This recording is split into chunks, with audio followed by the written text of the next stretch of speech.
All right, just a little disclaimer before I begin. I've been pretty sick, so I might take a drink. My voice is pretty gargly. I apologize about that in advance. Okay. The French pension system has been getting a lot of media attention recently, but why is that? Well, as usual, the French are protesting. Basically, what they want is they want a cushy retirement at 62, strong social security benefits, and a high pension. And they are completely unwilling to actually pay for any of it. So in this paper, or speech, I will provide the history of the French pension reform, kind of where things stand in the current events that are going on right now, and kind of assess different policies and give a policy recommendation. As one author from The Economist put it, Sisyphus had it easy compared with French pension reformers. The mythical Greek was damned to eternally roll a boulder up a hill and watch it roll back down.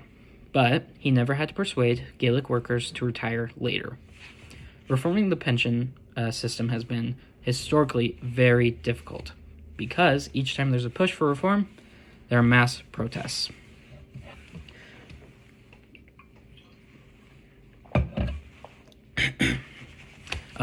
The first attempt at reform was in 1995 with President Jacques Chirac, essentially wanting to match the public sector pensions with the private sector pensions. People didn't like this very much, so they took to the streets for weeks.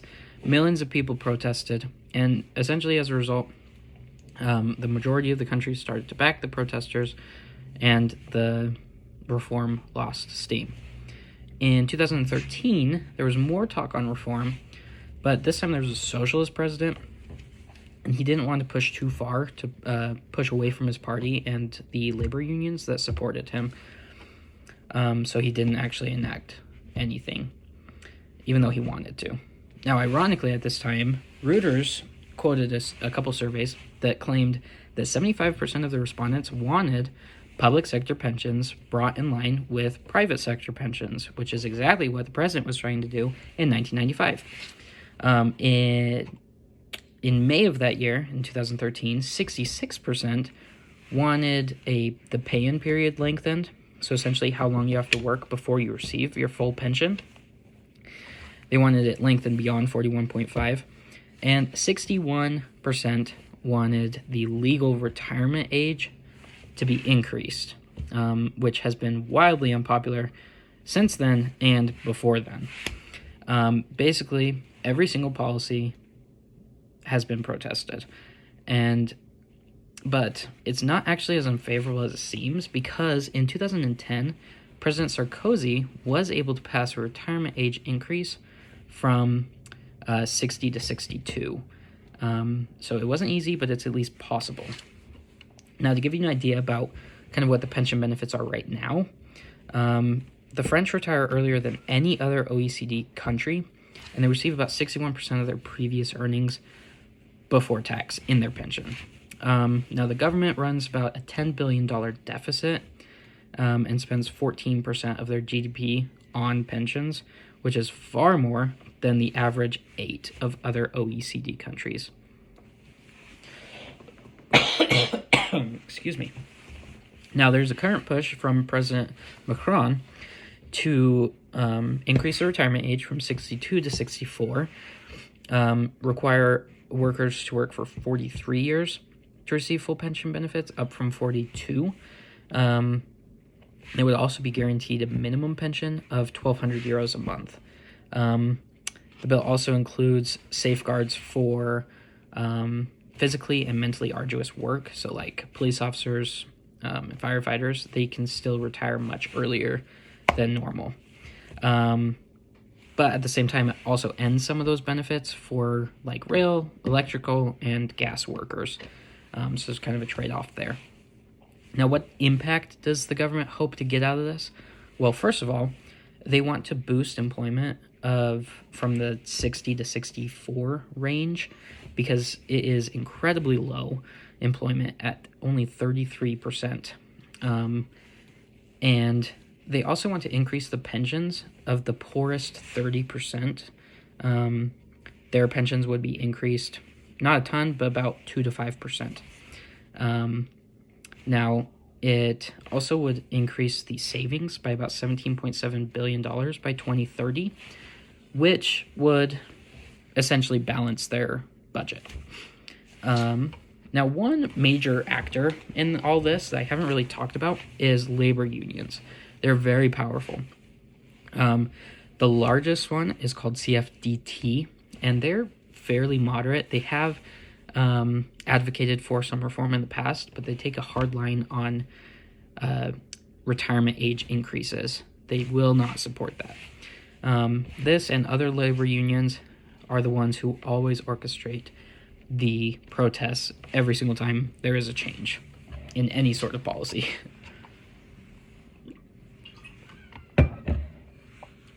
Now, the biggest setbacks to the reforms are simply because they're just unpopular and politically dangerous.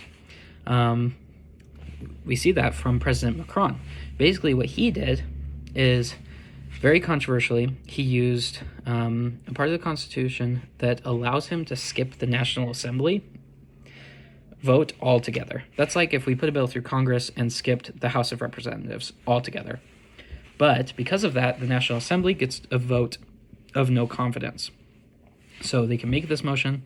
If it passes, then the Prime Minister and the government has to step down.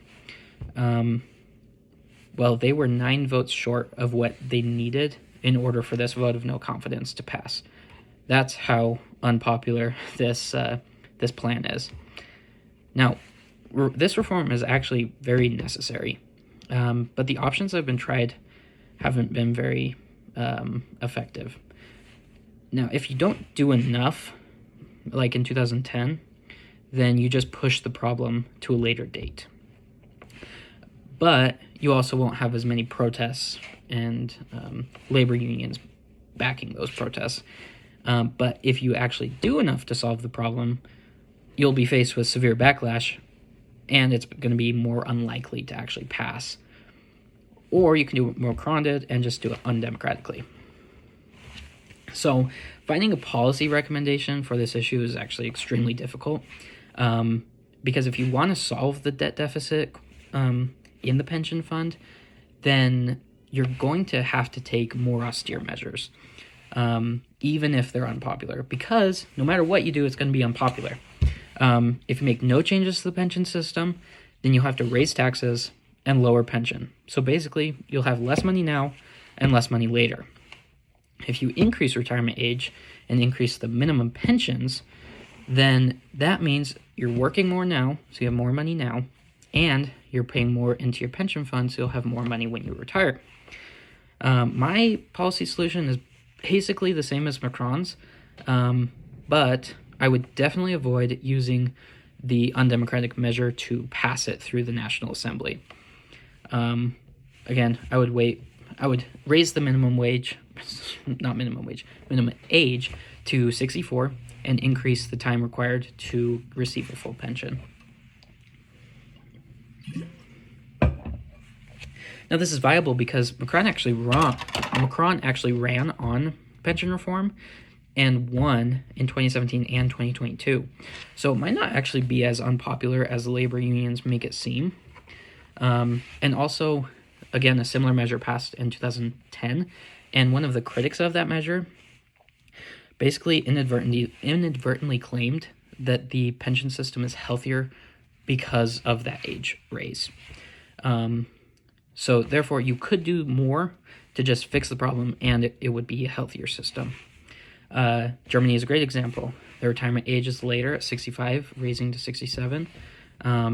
People who work for 45 years can retire early, and they have a higher pension at about 1,400 euros a month. Now, if this policy isn't able to pass through normally, then it might take some time, but eventually, if you get the public on your side, then it eliminates the political costs of ramming the legislation through. But you might face the economic problems of the system essentially collapsing. So basically, the situation comes down to what the people want. History shows that reform has been extremely difficult due to widespread protests, but that reform is likely necessary, but no policy will actually please everyone.